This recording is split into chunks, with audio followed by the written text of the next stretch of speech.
प्रधानमंत्री नरेंद्र मोदी आज केदारनाथ धाम के दौरे पर हैं। पीएम मोदी ने सबसे पहले बाबा केदार के दर्शन किए और पूजा अर्चना की। पीएम मोदी ने बाबा केदारनाथ को शहद, घी और बेलपत्र से रुद्राभिषेक किया। इसके बाद उन्होंने बाबा केदार की आरती उतारी। केदारनाथ मंदिर की परिक्रमा करने के बाद प्रधानमंत्री मंदिर के गर्भगृह में भगवान शिव की आराधना करने पहुंचे और भगवान शिव का रुद्राभिषेक किया।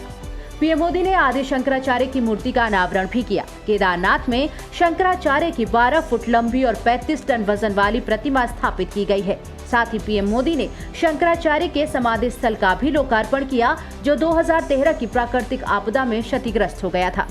पीएम मोदी ने केदारनाथ धाम में लोगों को संबोधित करते हुए कहा कि आप सभी आदि शंकराचार्य जी की समाधि की पुनः स्थापना के साक्षी बन रहे हैं। ये भारत की आध्यात्मिक समृद्धि और व्यापकता का बहुत अलौकिक दृश्य है।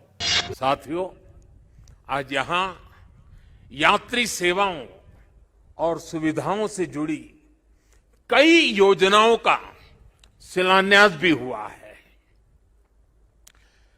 पर्यटक सुविधा केंद्र का निर्माण हो, यात्रियों की और इस इलाके के लोगों की सुविधा के लिए आधुनिक अस्पताल हो, सारी सुविधाओं वाला अस्पताल हो, रेन सेंटर हो, ये सभी सुविधा श्रद्धालुओं की सेवा का माध्यम बनेगी। उनके तीर्थाटन को अब कष्ट से मुक्त, केदार से युक्त, जय भोले के चरणों में लीन होने का यात्रियों को एक सुखद अनुभव होगा। पीएम मोदी ने केदारनाथ धाम में अयोध्या और काशी के विकास कार्यों का गुणगान किया। पीएम मोदी ने कहा कि अब अयोध्या को उसका गौरव वापस मिल रहा है। अभी 2 दिन पहले ही अयोध्या में दीपोत्सव का भव्य आयोजन पूरी दुनिया ने देखा। इसी तरह उत्तर प्रदेश में काशी का भी कायाकल्प हो रहा है। विश्वनाथ धाम का कार्य बहुत तेज गति से पूर्णता की तरफ बढ़ रहा है। आज अयोध्या में भगवान श्री राम का भव्य मंदिर पूरे गौरव के साथ बन रहा है। अयोध्या को उसका गौरव सदियों के बाद वापस मिल रहा है। अभी 2 दिन पहले अयोध्या में दीपोत्सव का भव्य आयोजन और पूरी दुनिया ने उसे देखा है।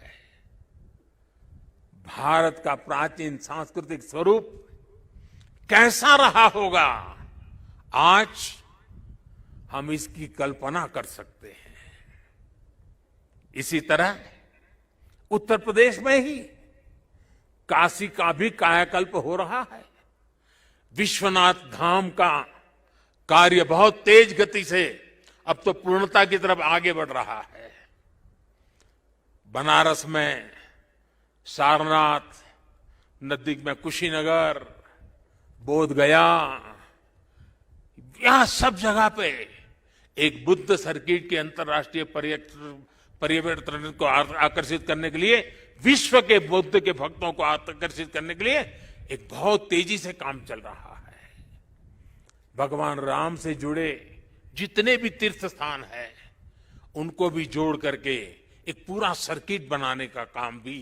पीएम मोदी ने कहा कि अब देश अपने लिए बड़े लक्ष्य तय करता है, कठिन समय सीमाएं निर्धारित करता है। पीएम मोदी ने कहा कि 4 धाम सड़क परियोजना पर तेजी से काम हो रहा है और 4 धाम हाईवे से जुड़ रहे हैं। 4 धाम सड़क परियोजना पर तेजी से काम हो रहा है। 4 धाम हाईवे से जुड़ रहे हैं। भविष्य में यहां केदारनाथ जी तक श्रद्धालु केवल कार के जरिए आ सके, इससे जुड़ी प्रक्रिया भी शुरू हो गई है। यहां पास में हो पवित्र हेमकुंड साहब जी हैं। हेमकुंड साहब जी के दर्शन आसान हो, इसके लिए वहां भी रोपवे बनाने की दिशा में तैयारियां चल रही हैं। इसके अलावा ऋषिकेश और कर्णप्रयाग को रेल से भी जोड़ने का प्रयास हो रहा है। अभी मुख्यमंत्री जी कहते थे पहाड़ के लोगों को तो रेल देखना भी दुष्कर होता है, अब रेल पहुंच रही है। दिल्ली देहरादून हाईवे ये बनने के बाद देहरादून से दिल्ली आने वालों के लिए समय और कम हो जाने वाला है। पीएम मोदी ने कहा कि पहले कहा जाता था कि पहाड़ का पानी, पहाड़ की जवानी कभी पहाड़ के काम नहीं आता, लेकिन अब पानी भी पहाड़ के काम आएगा और जवानी भी पहाड़ के काम आएगी। पीएम मोदी ने कहा कि उत्तराखंड से पलायन को रोकना है। अगला दशक उत्तराखंड का है, यहाँ पर्यटन काफी बढ़ने वाला है।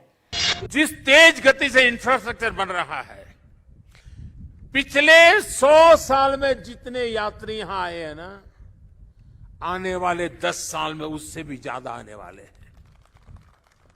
आप कल्पना कर सकते हैं यहां की अर्थव्यवस्था को कितनी बड़ी ताकत मिलने वाली है।